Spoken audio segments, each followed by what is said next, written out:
저는 김미나 노무사고요. 노동법의 어떤 기초적인 내용을 간단히 먼저 설명을 드리려고 해요. 실제로 노동법은 법리라고 하는 원리 원칙이 있어요.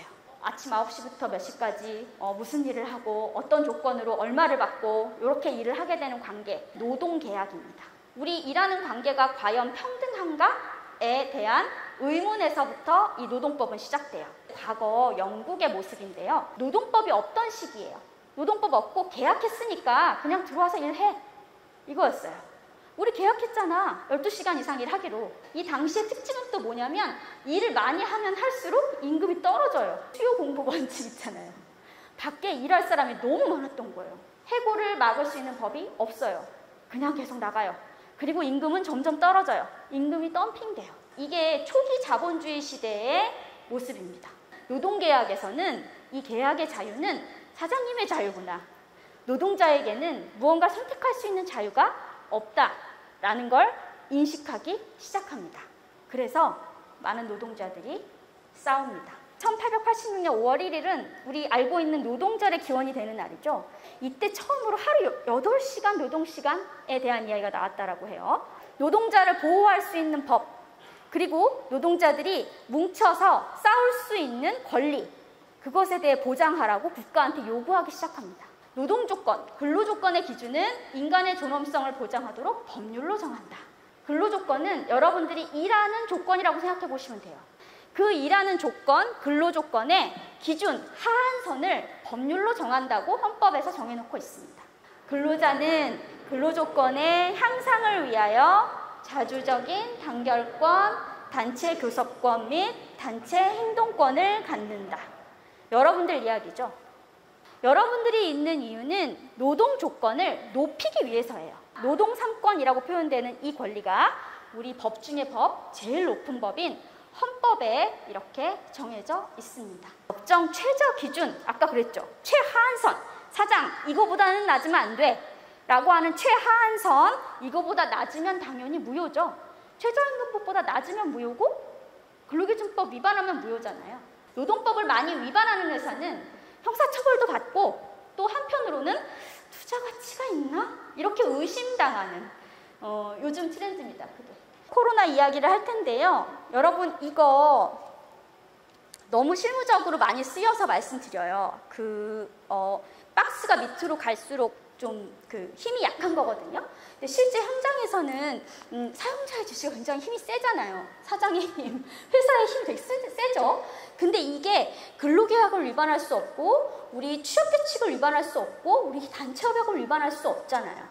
노동법만 어기지 않으면 가장 현장에서 힘이 센 건 단체협약, 노사합의서, 임금협약 이런 것들인 거예요. 그래서 법에서 정한 최저 기준이 뭔지를 아시고 그 다음부터 협약안을 만들어 가시는 게 중요한 거죠. 여러분 이제 코로나에 대한 말씀을 드릴 거예요. 코로나 이후 노동조합의 대응. 달라진 것과 그대로인 것과 가속화된 게 있지요. 재택근무도 그렇고요. 구조조정과 관련된 것도 그래요. 재택근무가 우리나라가 굉장히 활용도가 낮은 나라 중에 하나였다라고 해요. 교통이 좀 발달해 있잖아요. 반나절이면 어디든 가죠. 네, 그걸 활용해서 우리는 사실 대면으로 일하는 게 굉장히 익숙했단 말이에요. 근데 코로나가 갑자기 재택근무를 훅 들어오게 했어요. 훅. 무급휴직? 이런 건 옛날에 상상도 못했죠. 이 코로나가 종식되더라도 재택근무나 원격근무는 앞으로도 활성화시킬 것이다 라는 것이 조사해봤더니 인사노무팀에서 밝힌 자료에 있어요. 한국노총에서 2020년 8월에 조사했던 내용이에요. 코로나 사태로 인해 우려되는 점에 대해서 조사를 해서 발표를 하셨는데 직종별로 가장 우려되는 점이 굉장히 달랐다는 거예요. 관리사무직과 연구직은 방역소홀로 인한 감염에 대해서 걱정이 많으셨고 가장 많이 걱정된 건 경기 침체였죠. 그리고 생산기술직이나 영업직은 일자리 유지에 대해서 굉장히 걱정을 많이 하셨고 서비스직은 임금 저하를 걱정하셨고 이런 식으로 좀 다르시더라고요. 이때는 코로나 초반이라 그랬고 지금은 오히려 대부분 다 일자리 유지와 경기 침체 장기화를 같이 걱정하지 않으세요? 이때보다 우리의 체감도는 일자리 유지나 혹은 구직 이런 부분들이 더 커지고 있다.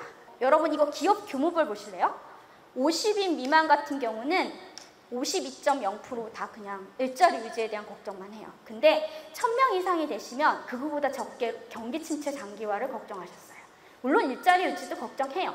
근데 기업 규모가 크면 클수록 오히려 이 경기 침체가 계속되면 뭔가 장기적으로 문제가 있지 않을까?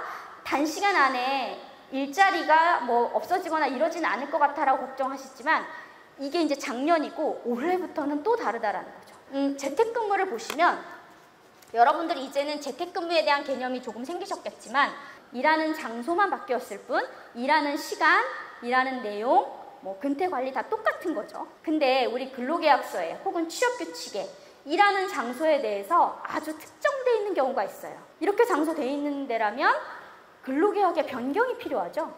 혹은 취업규칙의 변경이 필요하죠. 그래서 근로자의 동의 없이 원래 재택근무를 시킬 수가 없어요.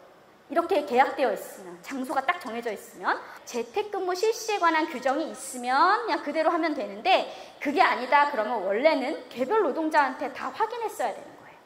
노동시간 같은 경우도 이 통상적인 근로시간제도 정했다. 뭐 우리 만약에 9시에서 6시 퇴근이다. 9시 출근해서. 그러면 재택근무도 마찬가지인 거죠. 그래서 재택근무할 때 실제로 연장 야간 근무를 한다라고 하면 이거 추가 가산수당 있어야 되고요.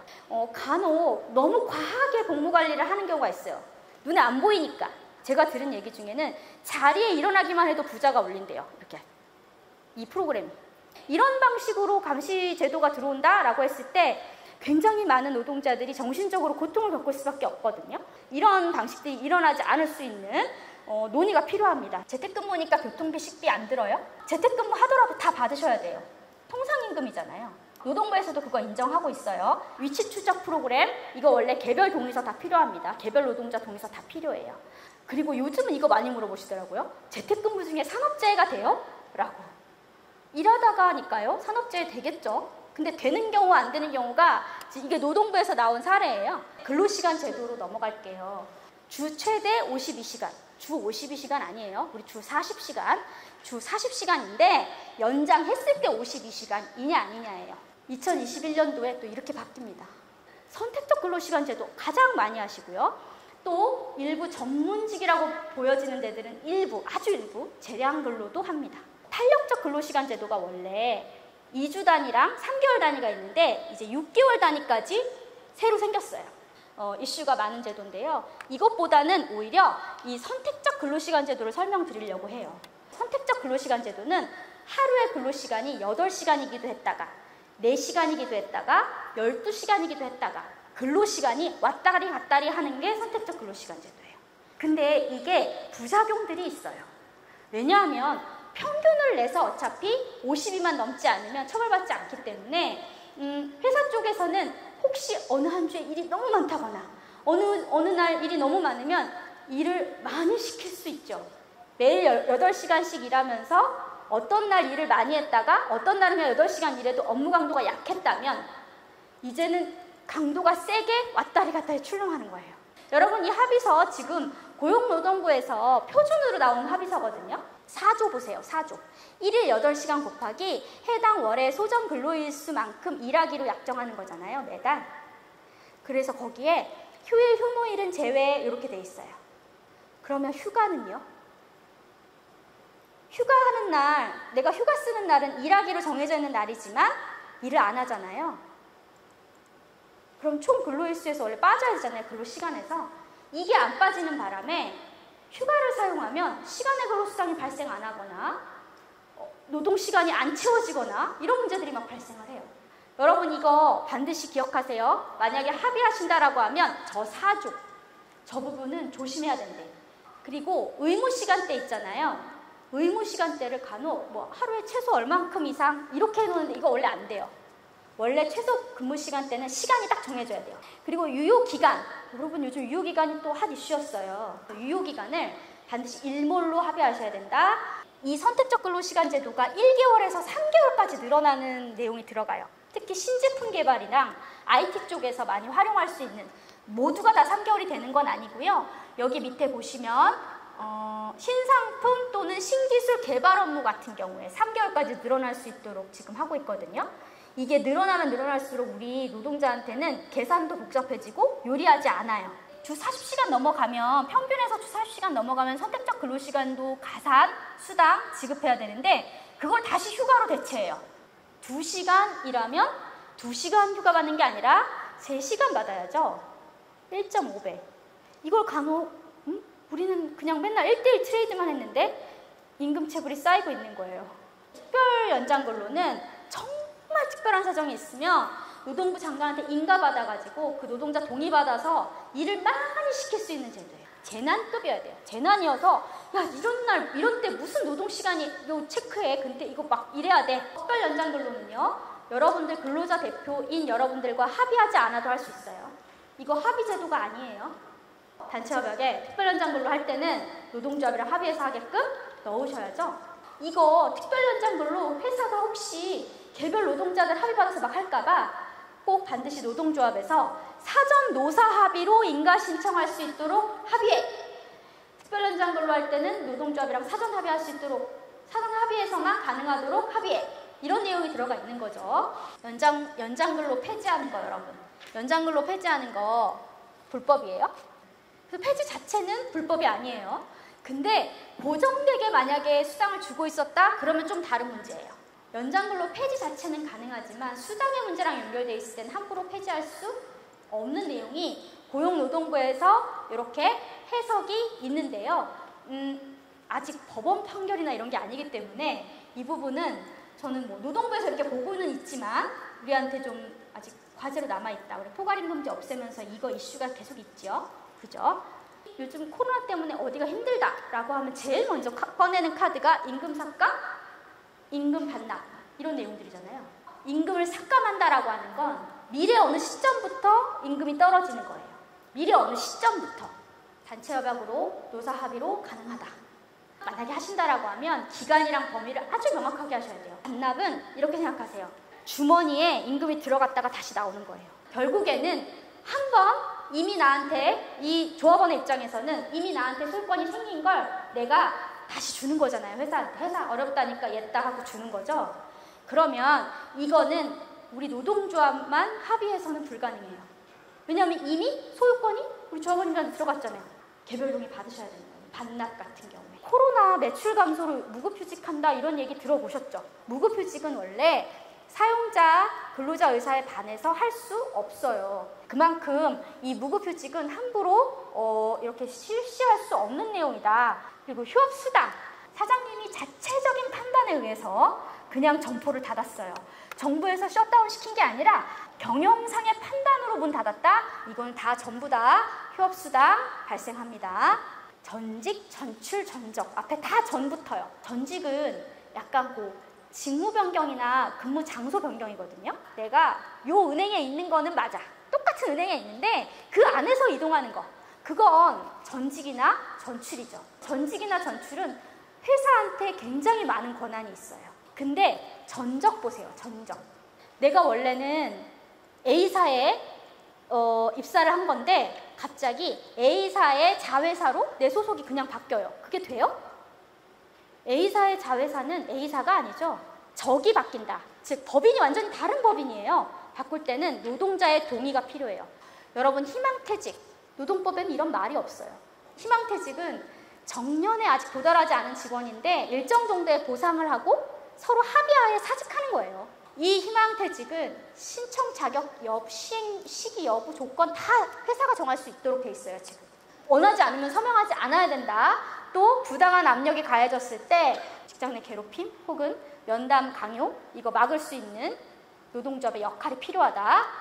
여러분 정리해고는 최근 10년간은 잘 활용하지 않는 인사 방식, 인사농업 방식이에요. 서로 리스크가 너무 커요. 정리해고는 법적으로 4가지 요건이 있고 그 4가지 요건을 지키지 않았을 때 부당 해고가 되기 때문에 많이 활용하고 있지 않은 방식이고 영업양도와 자산매각 가장 요즘 많이 일어나는 부분인데요. 영업양도면 우리 고용 다 승계되고요. 자산매각은 승계 안 돼요. 영업양도와 자산매각은 명칭에 상관없이 계약 성질로 파악하고요. 그리고 영업양도라도 노동관계는 승계되는데 우리 또 단체협약이 승계 안 되거나 노동조합이 승계 안 되는 문제가 발생할 수 있기 때문에 이런 합의도 필요하다.